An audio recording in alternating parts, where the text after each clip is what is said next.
Manipur, bunker, हथियार, नस्ली फसादात, मोदी की छवि पर सवालिया निशान। मोदी का स्ट्रॉन्ग मैन इमेज बुरी तरह मुतासिर। भारतीय रियासत मणिपुर के सरसब्ज शादाब दामन में हाईवे का एक मील का हिस्सा एक शैतानी नस्ली तनाजे की अलामत बन गया है, जिसने मई से लेकर अब तक 180 से ज्यादा अफराद की जान ले ली है। 180 हलाकशुदगान में 113 कोकी और 62 मीटी शामिल हैं और वजीर आजम नरेंद्र मोदी के स्ट्रॉन्ग मैन इमेज को बुरी तरह मुतासिर किया है।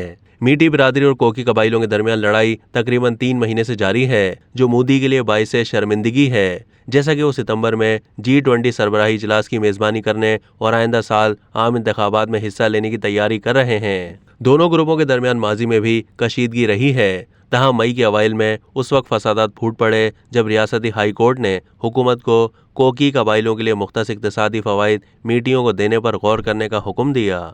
सड़कों पर होने वाले मुजाहिरों ने मुसल्लह तसादुम की शक्ल इख्तियार कर ली और अब हरीफ बंदूक बरदारों ने हाईवे के साथ साथ और मणिपुर में दीगर मकामात पर बंकर और चौकियां बना ली हैं और हमलावर एक दूसरे पर हथियारों, स्नाइपर राइफलों और पिस्तौलों से बाकायदगी से फायरिंग कर रहे हैं। रिहायशी और मीडिया रिपोर्ट्स का कहना है कि लड़ाई की वजह से हजारों अफराद अपने घर बार छोड़कर फरार हो गए हैं। देहातों को आग लगा दी गई है और मुतअद्दिद खवातीन को जिनसी ज्यादती का निशाना बनाया गया है। मीटी कबीले के जेर तसल्लुत रियासती पुलिस को मुतासिब के तौर पर देखा जाता है, जबकि फौज के दस्तों को हुक्म दिया गया है कि वो अमन बरकरार रखें, लेकिन जंगजुओं को गैर मुसल्लह ना करें। तनाज़े के जल्द अज जल्द हल होने के कोई आसार नजर नहीं आते।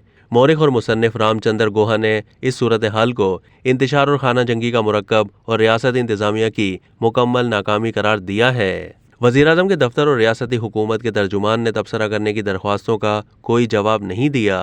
गैर मुल्की खबरसा इदारे के नए हुकूमती आदाद-ओ-शुमार के जायजे के मुताबिक मणिपुर की आबादी के 1/3 मीटियों को फसादात से ज्यादा नुकसान हो रहा है और मुतासिरीन में से ये 2/3 हैं। अब तक के लिए इतना ही। मजीद मालूमात के लिए डेली जंग के YouTube चैनल को सब्सक्राइब कीजिए।